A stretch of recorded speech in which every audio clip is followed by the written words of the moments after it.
Bonjour et bienvenue pour cette nouvelle capsule de Comprends-tu ce que tu lis? Ça faisait quelque temps qu'il n'y en avait pas eu, c'est reparti maintenant depuis que je suis à Lomé au Togo pour enseigner. Alors aujourd'hui, nous parlons d'un passage bien connu qui est souvent cité ou des fois comme excuse ou comme prétexte. C'est dans Acte 15, la fameuse dispute entre Paul et Barnabas. Dans Acte 15, verset 36, il est dit que Paul a dit à Barnabas « Retournons visiter les frères dans les villes où nous avons annoncé la parole ». Et Barnabas, lui, il voulait amener avec lui Jean, surnommé Marc. Mais Paul, il ne voulait pas le prendre. Et pourquoi est-ce que Paul ne voulait pas prendre ce Marc en question? Parce qu'il les avait quittés depuis la Pamphylie, c'est-à-dire dans le précédent voyage missionnaire. Il était avec eux et il les a abandonnés, il est retourné. Et du coup, Paul dit, moi, je ne veux pas d'un gars qui m'a abandonné. Il est hors de question qu'il vienne avec nous dans ce prochain voyage. Mais Barnabas insiste en disant, il faut que Marc vienne. Et Paul ne veut pas. Et la dispute, c'est le terme qu'utilise la Nouvelle Bible Second. La Nouvelle Bible Second lui utilise le terme conflit. Le conflit devient tel qu'ils finirent par se séparer. Pour la Nouvelle Bible Second, la Nouvelle Édition de Genève avait traduit « Le dissentiment fut ascésif ». La Semeur a traduit « Leur désaccord fut si profond ». Ou la Français courant « Ils eurent une si vive discussion ». Et Darby a traduit « Il y eut donc entre eux de l'irritation, en sorte qu'ils se séparèrent ». Et la Parole de vie a traduit ainsi « On se mit à insister, à s'obstiner, la discussion s'échauffa et finalement chacun partit de son côté ». Bref, conflit, dispute, dissentiment, mettez le mot que vous voulez, tout ça, ça veut dire la même chose. Paul et Barnabas ne sont pas d'accord, personne ne veut céder. Barnabas dit « il faut qu'on emmène Marc », Paul dit « jamais on emmène Marc » et finalement ils se séparent. Alors des fois, on utilise ce passage pour dire aujourd'hui on peut justifier certaines divisions, certaines séparations puisque c'est entre guillemets biblique, puisque Paul et Barnabas l'ont fait. Non, attention, ce n'est pas parce qu'il s'est passé ceci entre Paul et Barnabas que c'est forcément bon. Par exemple, vous vous souvenez, dans Galates, l'apôtre Paul dit qu'il a fait un reproche à Pierre, à l'apôtre Pierre. Dans Galates 2,11, il dit « Lorsque Céphas vint à Antioche, je lui résistais en face parce qu'il était répréhensible. » En effet, dans cette affaire, Pierre mangeait avec des non-juifs et quand des juifs sont arrivés, il a voulu se cacher, ne pas montrer qu'il mangeait avec des non-juifs. Et Paul lui dit « C'est pas correct ce que tu fais ici, Pierre est répréhensible. » La question aujourd'hui, est-ce que Paul est répréhensible dans cette dispute avec Barnabas ou est-ce une sainte colère? Alors je vais tout de suite vous le dire, Paul est répréhensible dans cette affaire-là. Paul a tort de résister à Barnabas et je vous le prouve. C'est qui Barnabas? Alors dans Acte 4, 36, c'est la première fois qu'on nous parle de Barnabas, on nous dit qu'en fait il s'appelle Joseph, mais on l'a surnommé Barnabas, ce qui signifie en fait fils d'exhortation. Barnabas est quelqu'un qui encourage, et même qui est qualifié un peu plus loin dans la catégorie des prophètes. Donc quelqu'un qui encourage d'une manière spirituelle, inspiré de Dieu, il encourage. Vous savez, quand Paul s'est converti, et quand Paul donc, a rencontré Jésus sur le chemin de Damas, les apôtres ne croyaient pas en lui. On disait, mais non, mais il fait semblant pour mieux nous attraper.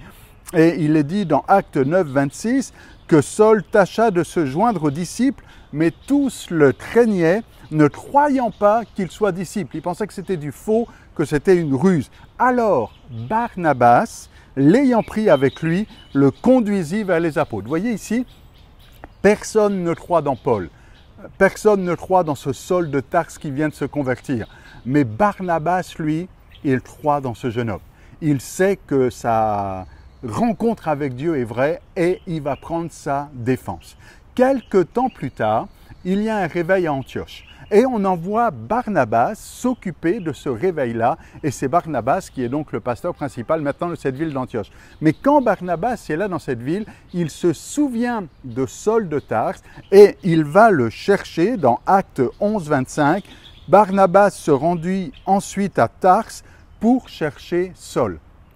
Saul était dans une voie de garage, était sur une étagère, personne ne s'occupait de lui, mais Barnabas a dit « il faut que j'aille le chercher et qu'il vienne travailler avec moi ». Ce que je suis en train de dire ici, c'est que Barnabas est le mentor de Saul. C'est Barnabas qui a formé Saul, c'est lui qui l'a fait rentrer parmi les apôtres et les disciples, c'est lui qui va le chercher à Tars alors qu'il ne fait rien de particulier là-bas, pour l'emmener travailler dans le ministère, c'est lui qui lui donne sa première chance dans le ministère et il travaille ensuite à Antioche. Et quand le Saint-Esprit parle et qu'il dit « mettez-moi à part Barnabas et Saul pour l'œuvre à laquelle je les ai appelés », j'aimerais vous faire remarquer que c'est premièrement Barnabas et ensuite Saul. Et que l'ordre est important ici. C'est Barnabas qui est le chef et Saul qui est l'assistant. Mettez-moi à part Barnabas et Saul. Et on va retrouver un peu partout dans Actes 13-7, dans d'autres références ensuite, vous allez faire une recherche, vous allez le voir facilement, on retrouve Barnabas et Saul jusqu'au moment où ça va devenir Paul et Barnabas. Parce que c'est ça le principe d'un mentor, d'un formateur. Il est en tête, il montre à Saul comment faire, à Paul comment faire, et à un moment donné il lui dit fais-le, et après il le laisse faire et Paul va prendre le leadership. D'ailleurs, vous vous souvenez de cet épisode dans la ville de Lystre suite à la guérison d'un impotent? Eh bien, les gens de cette ville-là ont cru que les dieux les avaient visités et ils appelaient Barnabas Jupiter et Paul Mercure parce que c'est lui qui apportait la parole.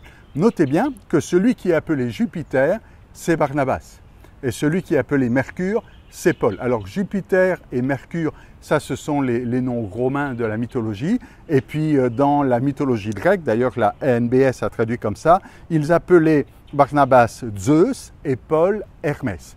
Zeus ou Jupiter, c'est le chef, c'est celui qui est au-dessus de l'Olympe. Et Mercure ou Hermès, c'est celui, vous savez, qui avait les petites ailes sur les pieds. D'ailleurs, Hermès a donné herméneutique, un peu plus tard ça vient de là. Hermès, c'est celui qui parle, c'est celui qui traduit, c'est celui qui donne en langage intelligible le message de Jupiter ou de Zeus. Donc, qu'est-ce que ces hommes de Lystre avaient vu? Ils avaient vu que Barnabas était bien en position d'autorité, que Paul était bien celui qui parlait, celui qui prêchait, celui qui faisait les discours, mais que c'était Barnabas ici qui était le mentor. Alors, je reviens à cette dispute. Certains diront que bon, c'est une question de famille, parce qu'en effet, dans Colossiens 4.10, on apprend que Marc est le cousin de Barnabas. Alors non, ce n'est pas parce que Marc est le cousin de Barnabas que Barnabas prend sa défense. Barnabas n'est pas répréhensible là-dedans.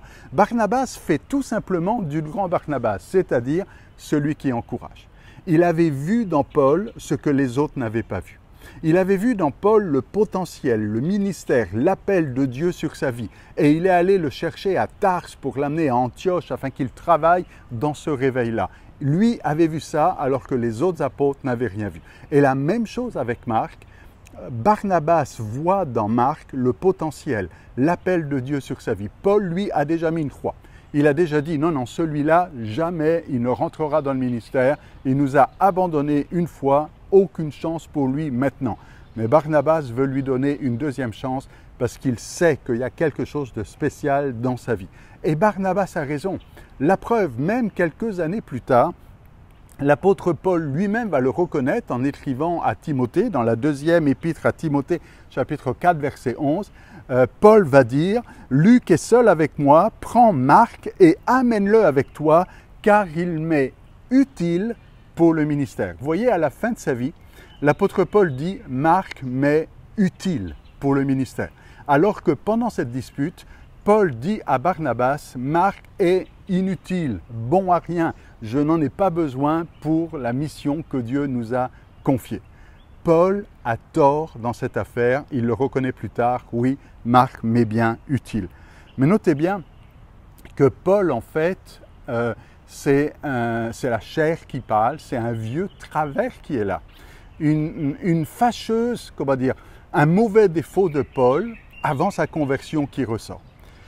Paul nous dit dans Actes 22.3 qu'il a été formé au pied de Gamaliel.